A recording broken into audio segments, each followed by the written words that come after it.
Alright, guys, let me watch. Why did Bobbi Althoff podcast fell so quickly? So this podcast was almost everywhere. She was hating on so much. They call her like a industry plant. But anyways, let's go. Oh wait, the thing is muted on the tab. It's still muted. Extremely strong, gaining millions of views with unique celebrity interviews. However, in just Drake, a year and a half, her viewership has basically flatlined, with almost 300,000 people agreeing I've never seen an industry plant fall off harder than she did. Her career began on TikTok in 2021, making dry, sarcastic content on the topic of being a mother. She'd make only 26 videos before beginning the Really Good podcast, to which she'd adapt her dry, sarcastic style. I think we look alike. Kind of, but not really. A little. You're like me in a different font. The snippet quickly racked up almost 10 million views. The style was an instant success. This entire interview is like the calmest argument in history, and I love it. The snippets from her next episode went equally viral. The clips did really well on TikTok. So I was like, okay, I guess I like have something here. But it was the episode with Funny Marco that completely changed everything. Because not only did the segments again pull crazy numbers, but the full episode gained over 5 million views without a single hate comment anywhere in sight. It's rare that two people I've never heard of make me laugh for an hour straight. This was special. This is hilarious. Marco has found the white woman version of himself. This should be a permanent duo. This is just the most cross-cultural, funny, awkward humor. People loved the honest branding of new episode whenever I can get someone to agree to let me interview them, the next of which being a very important person. My video with Marco went very Yes, viral, yeah. like very viral. Then Drake liked one of the videos I had uploaded and he followed me. Bobbi therefore tried to get him on. I'm gonna like shoot my shot to Drake. So I was like, when are you gonna come on my podcast? And he just was He said, game right yeah, away. he was ready to do it. Landing Drake as her 4th ever podcast guest. From an entertainment Which was the big one, I standpoint, believe. the episode was basically perfect. Not only had she landed Drake, who never does podcasts, but she'd done so in a funny, intimate setting, whilst keeping it calm and relaxed, to the extent that people thought they were just old friends. The fact that you were so calm next to Champagne Poppy, because if I was in a bed next to Drake, I would be freaking out. It therefore gained 10 million views in only 2 weeks, and added 700,000 crazy. subscribers to Bobbi's total count. However, as summarized by a tweet reading, Drake giveth and Drake taketh away, Bobbi's interview with Drake began to ruin her reputation. During the podcast, Bobbi had asked, Am I your type? I'd do it. Thank you. and when Drake said that Bobbi should get with his friend, she seemed kind of interested. If I could hook you up with anyone, it would be my dog Smigs. Smigs? Smigs. Smiley. Can you tell me about Smiley? Let me show you a picture of him. Is he well known or are you just a friend of yours? The Funny Marco interview had a similar interaction, Are you hitting on me? You're not my type. What's your type? with Bobbi stating she started the podcast for the following reason. To have a way to meet people, and the podcast, I was like, I wish I could have like collaborate with other people. Meeting new people likely wasn't sinister, but flirting with famous musicians seemed to annoy her husband, who filed for divorce only 6 days after Yeah, she I heard recorded about the that, podcast with dude. Drake. To make matters worse, Bobbi Because I think like maybe she wasn't open. She didn't talk about it. Oh hey, by the way, I'm playing a character. Like when you see me flirting on the podcast, it's not real. It's just a character I played on the podcast. But even that, it's like if your partner's not okay with that, you either have to stop or hence divorce. Because you like it is what it is. If that's a boundary issue, that's a boundary issue, right? Like for me, I would have been like, I'm not okay with that. Because that's not the content she was doing before they got married and all that kind of stuff too. So it's like a new thing. So it's like, hey, I'm not okay with that. I don't want you to do that. Like you could do the podcast, but don't flirt with them. Don't say I'm your type or whatever, all that kind of stuff. Please don't do that. But they said, no, I want to do it continue. And it's like, all right, it is what it is. Divorce. You know, like at that point, right? Like I'm not even gonna like try to fight it. also admitted I flew all the way here You did. I really do appreciate on my that. daughter's first birthday You missed your daughter's first birthday. For to this. be here. Regret that you'll never be able to undo. Yeah. Horrible parenting. showing she was kind of ditching her family for social media Oh fame. yeah, I Is it forgot kind of about strange to that. anyone else that this woman who is married with children is constantly asking during these interviews with these rappers if basically they would go out with her, if basically they would sleep with her if they like her? She'd confirmed the divorce in a TikTok post, with comments stating celebrity status always ruins the best things in life. On Reddit, people stated, she got famous and he stayed the same. Few marriages survived that, whilst the rumors likely didn't help. Did Bobbi Althoff cheat with Drake quickly became a mainstream narrative. Suggesting I a remember that. conspiracy was when Bobbi deleted the podcast, with Drake and Bobbi both unfollowing each other on Instagram. Dave Portnoy from Barstool Sports therefore sent her a text. My girlfriend says you hooked up with Drake and got divorced. I am saying that is not true. Bobbi replied, I'm not commenting publicly but off the record. You're right, that is not true. She'd share the text to her story adding, I did not want to do this podcast in the first place, and now so much negativity is coming from it. I'm going to leave it alone after this, but this is the uncensored DM between Dave and I, although despite denying the rumors, the narrative was set. Bobbi Althoff left her husband to thot around with rappers. Would you date Damn. someone that looks like me? Because there's just a person. Because that's like her character, right? She's asking weird, like nonchalant questions, like her attitude and stuff. They're just questions. They're not real. They just get to get a reaction of the rappers, like would you have sex with him, would you hook? It's still weird, but that's like entertainment with it for the podcast, obviously. But yeah, it was just pushing a boundary. But yeah, so that it was good for entertainment, but like you said on the video, it left a bad stigma onto her. So pretty much she's like the thought podcaster, like, oh, she's a slut. She was a married who left her family to hook up with rappers. And that's like the stigma that stuck with her even to this day. So it was like a good because they blew up her stuff, but it was bad because they put the stigma onto her, pretty much. What does that mean? Like looks exactly like me. They have a twin. Maybe. If I had a twin, would Maybe. you date them? If she was like cool and like, you know. The damage this did to Bobbi's image could be seen on her husband's Instagram, with comments reading, sorry that your ex sold you out for clout and fame, after which everything Bobbi did became some kind of drama. For example, she'd do a podcast with Lil Yachty, with people calling her ungrateful after she said this. I walked into his I house and it kinda was like super awkward because like those, though. he's really kind of awkward. He didn't even like say hi to me. He's just sitting there with like his two assistants, and then he comes up, he's like, oh hi, gives me like a half hug, and I'm just like hi, then goes back to his spot, and I'm like, dude, I don't even want to do this. I'm texting my friend like, Ashley, I need to leave, this is so awkward, I don't want it, like what am I doing here? She wants to make awkward content and then puts Yachty on blast. Shaking my head. Gave her a platform and now she's shitting on Because she's the awkward one. She didn't want she didn't want another character that's awkward, right? Like her spotlight. y'all. See what happens? People then claimed that her fast rise to fame was orchestrated by her management company, I'm pretty sure somebody at WME started help pulling the strings to set all this in motion. who also managed some of the people who appeared on Bobbi's show.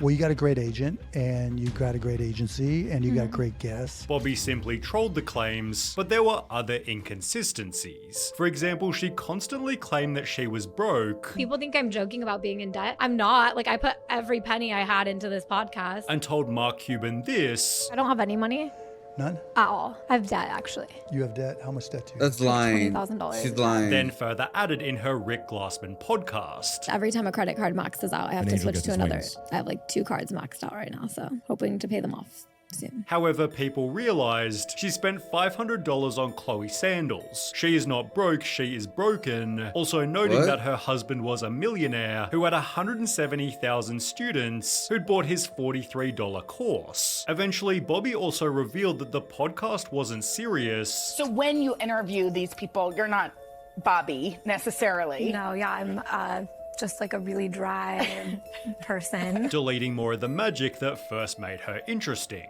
We mentioned that when she first interviewed Marco, Oh, like she destroyed the mystery around. This is why you gotta stop doing characters. You gotta be like WWE, like back in the day, where you gotta keep kayfabe alive. That means like even when you're doing interviews, you're still playing the character while you're doing the interviews. Especially if you're an influencer, especially if you have a character. If you're playing a character on like for podcast, streaming, whatever, right? You got to keep up with that character for the most part. And so that's like when you're doing interviews, you cannot be yourself. That's just it is what it is. You cannot break that you cannot break that image of yourself. Pretty much, that's what they do it right now with WWE. But it took a long time for them to break that, right? And even to this day, wrestlers still keep up with that. Not all of them, but some of them keep up with that. Like Dominic and Liv, I believe they still keep it, like the whole like mystery behind it. Are they really dating or they're really not kind of thing? Even though they know that Dominic is married and all that.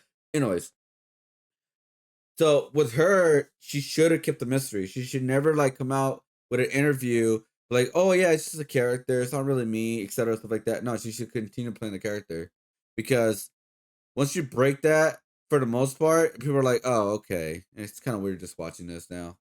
More than it There were was. no negative comments. However, 3 months later when Reddit asked thoughts on Bobbi Althoff, there wasn't a single positive comment. Annoying ASF and not funny at all. I can't stand her, don't find her funny, and find it odd that rappers are always her targets to pick on like she's better than them. Gives me the ick. I watched a few of her interviews. I just don't find her funny or charismatic enough to pull off the shtick. I can see why she's popular though. This kind of awkward cringe humor is having a moment.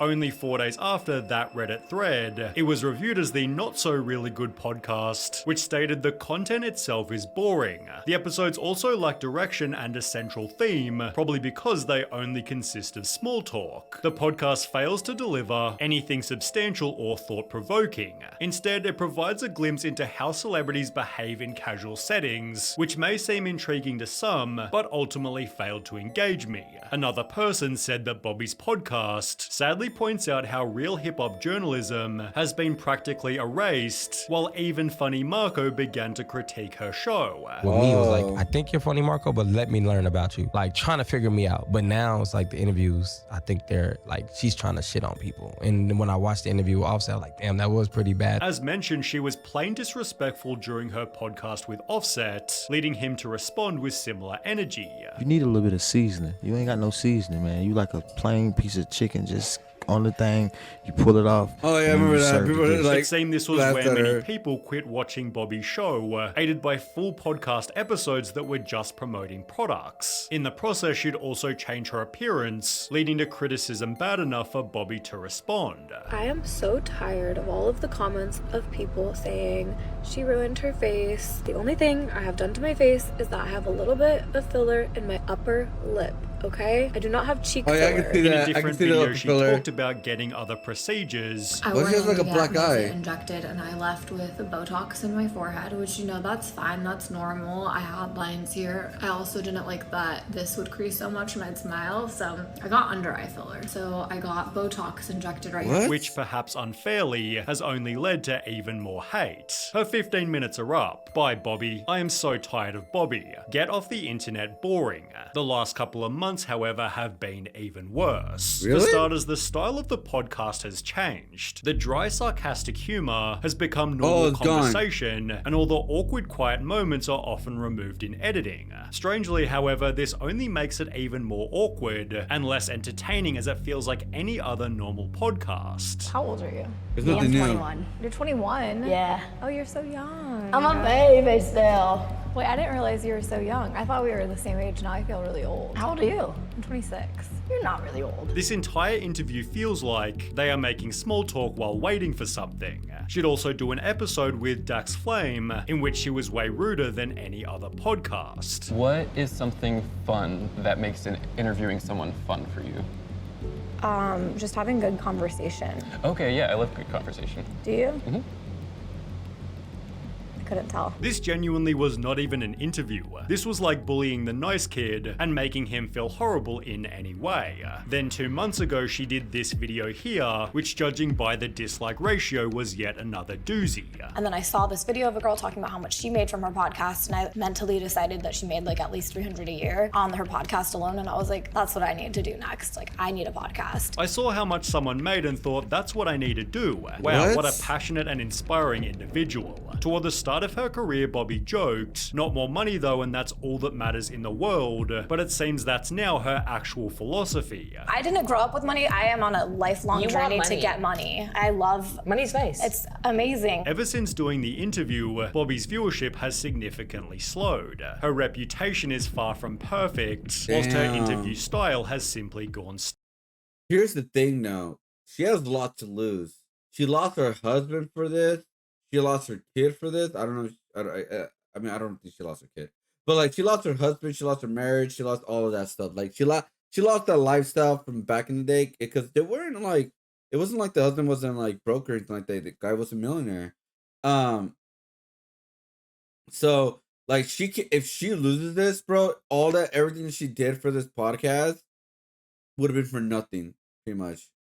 Missing the kid's first birthday for an interview in bed with Drake is wild work. Yeah, I would have got divorced too. Like, horrible parent. You know you effed up. Yeah, I mean, can't wait to never hear from her. Or hot chick ever again. I won't blame her husband for divorcing her. Finally, a new video about the downfall of someone I don't know. Her act is so old. Yeah, she isn't the first to do it. Audrey Plaza. Yeah, it's a known personality and stuff. It worked for a little bit, but I think once she broke off the mystery of who she is behind the character, that's when it ruined the whole thing, like the whole facade and everything. But her views are not bad, in my opinion. Because 4 weeks ago she did almost 500,000 views, and she's at 1.4 million subscribers. And then a month ago, she did a podcast with 2C about 200,000. So she's like hitting like 200,000 to 400,000 views. So she's still making a lot of money because hers like long form content. Because long form content, you make a lot more money compared to if you do just 20-minute, 15-minute videos. But yeah, even like 3 months ago, oh, I actually clicked on this one. Oh yeah, because Best of Bluma. It was just a 37-minute clip, and it made 1 million views 3 months ago. So her falling off, I don't believe that's actually happening. But she was doing obviously bigger numbers, literally, like a year ago, right? Because a year ago she was doing 5.6 million. Yeah, 5.6 million, 5.4 million, 4.3 million, 3.6 million.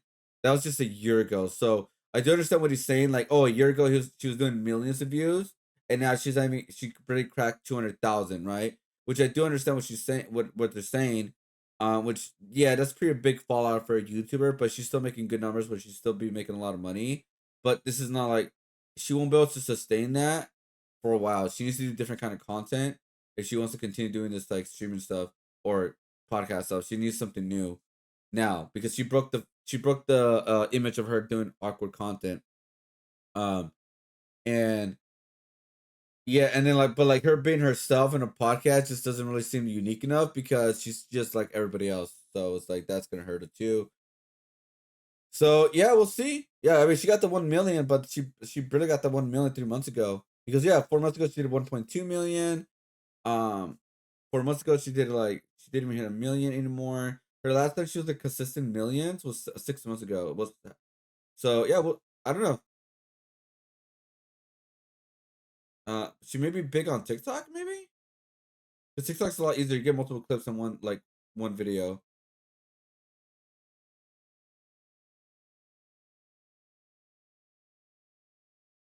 Whatever.